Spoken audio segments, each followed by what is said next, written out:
the book is outstanding, and you know it's more than just sitting across from you and you telling your story is one thing, but this long, detailed history of how you became to be the person you became.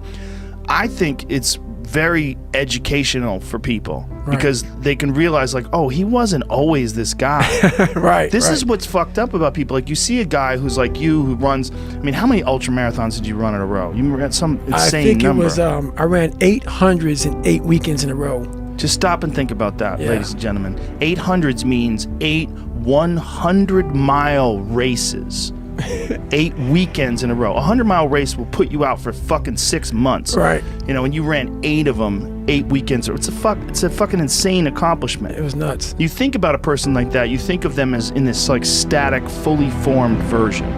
You don't usually get to see, and especially someone like you who you went into so much depth about your rise and fall and rise and fall. It wasn't like a straight linear process between you getting inspired and then you becoming this bad motherfucker. No, it wasn't like what's that show called that Will Smith plays, that black guy who kind of makes it in the financial world.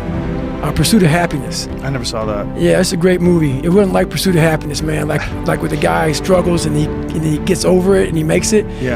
I fell on my ass. I thought I got to the top of Mount Everest, and Mount Everest just fucking slide right underneath me, man. I was like, God, dog, I gotta start from scratch again. Scratch became my friend, literally, man. So, you know, that's how you put in the book, man. Just going up, going down, going up. Just the real raw version of how my life was. And it was so in depth to go back through your life with a fine-tooth comb that I almost got embarrassed to even put it out there to people. That's what you don't understand, man. Like, even me right now to talk to you, I'm in the car for a fucking hour getting pumped up because I'm a shy, introverted, leave me alone type of guy. Like, I'm still that motherfucker who is 6 years old, you know, at a play who can't say his line because I know I'm going to stutter in front of 5 people. So I walk off the stage. That's still me. So every day I'm fighting that dude. So people think, oh my God, man, you're on a podcast, you look so crazy, so evil. No, I'm trying to be locked into Joe. So my mind isn't veer off saying, let's run out the damn door because people are watching me on the fucking podcast. I want to open this damn door and get the hell out of here, man. So that's the real me. So I'm not sadistic, man. I'm focused on what I have to do to stay locked into the game of life. And that's why I tell people, man, I go there.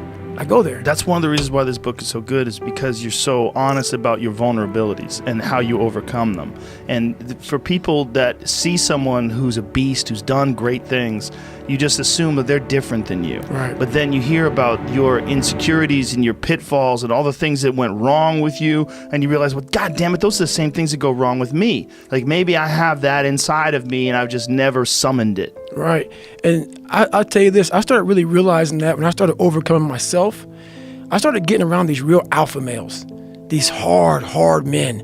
And I always put people way above me when I was growing up. Like, my God, they had to have a lot more than me to get to where they're at. And a lot of them did. But once you get around the best of the best of the best people, you can kind of start breaking them down and realizing, man, you're just as fucked up as me. Like we all have, but all you did was you hit it better. Your upbringing, your mom and dad, your society, the way you were raised, it hit it better than mine. You weren't the only black kid, or there was like 5 in a school. You know, I can't hide. Going through buds, I was the only black kid. You can't hide. But I started realizing, just because I look different than you, a lot of you motherfuckers can't hide either.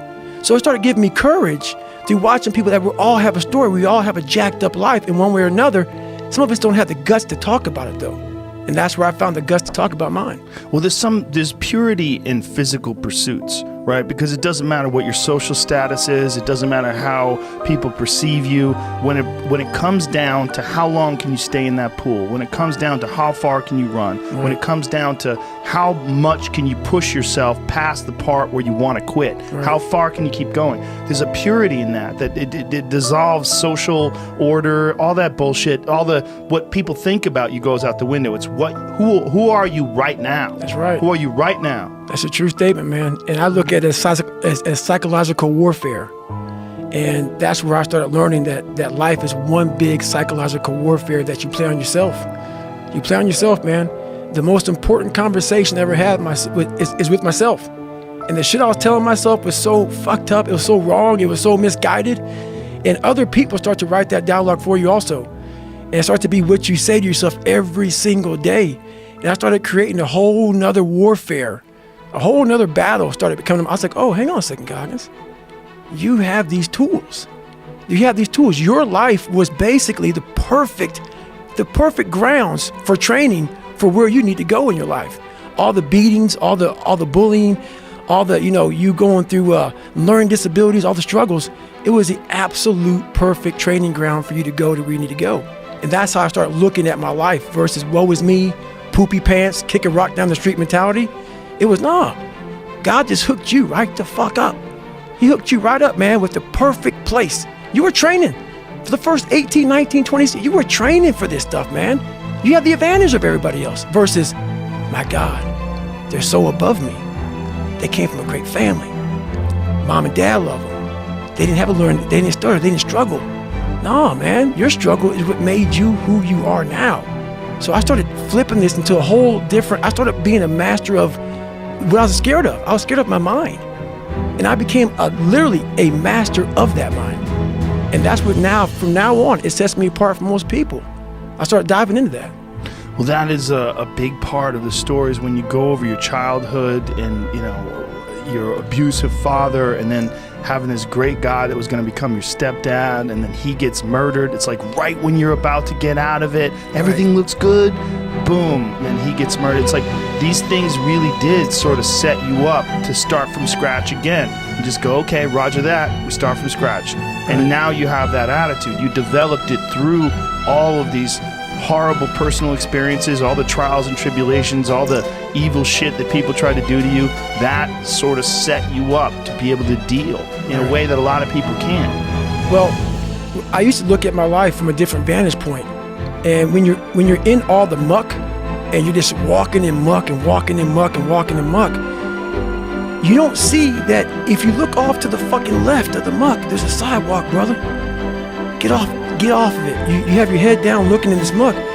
Once I saw the sidewalk, got the sidewalk, I got a little break. And I got a different vantage point. And then from the sidewalk, I found a cliff. Then I found a mountain. I got way up high on top of my life and looked back down on it and said, okay, I got to figure this out, man. I'm not going anywhere. I'm starting to lie. So when you have a messed up foundation, I started lying about everything. I wanted people to like me. I wanted to be accepted in some society of life, some social society. And I was like, man, this isn't the right way. I messed up here, I messed up here, I messed up everywhere. And so I realized the worst thing that happened to me is I lost myself. I never had myself. I never found myself. I had no self-esteem. So I knew through working out and through learning, because it took a lot for me to learn also. I started finding self-esteem. Once I found that, that's when doors started opening up. I stopped caring about people, that what they thought, being judged. Wow, if I say this, if I started right now, are you gonna make fun of me? I stopped caring about that. And that's when my life started really changing for me, slowly but surely. That's such an important point when you're talking about the working out, because a lot of people, when they think about working out, they think of it as being a physical thing. Right, no. I did it for mental. Yeah. People always say, my God, like, no, don't look at it like, I didn't care about losing weight. I didn't care about being the fastest person. I wasn't making the Olympics. I wasn't going to pros. I could barely read and write when I was in a junior in high school. I wasn't going anywhere. I saw working out as a way for me to build calluses on my mind. I had to callus over the victim's mentality. So I watched these movies. I talked about Rocky last time I was on here. I always equated training to mental toughening. Like, it always looked brutal. People waking up early and doing all these things, and it looked horrible. I was like, wow, man, I gotta start doing that. Not to get better, bigger, and stronger, but that is what's gonna build me. That looks uncomfortable. That looks brutal. And getting up early, I don't wanna do that. So I made this long list of things that I don't wanna do. And through that, I found myself. I started, I'm like, you guys aren't doing this shit in high school. You guys aren't getting up at 5 o'clock in the morning, running over here in this golf course.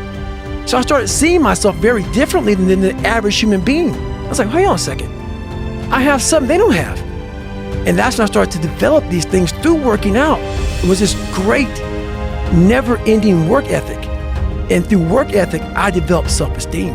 Now, is this something that you learned? Is this something you learned yourself from exercise yourself, or is this something you had read or heard about? Like, what made you equate doing this and doing these difficult things physically to mental toughness, to being, this is the discipline that you need in order to get your life out of the situation you're in? So I never read anything. You know, I could barely read, you know, so I wasn't reading back then. I watched a lot of movies, and I was really big into visualization. And I always equated working out to struggle. And I struggled my whole life, but I ran from it. So I started realizing, man, I got to start facing the struggle, and I got to be mentally strong for the struggle.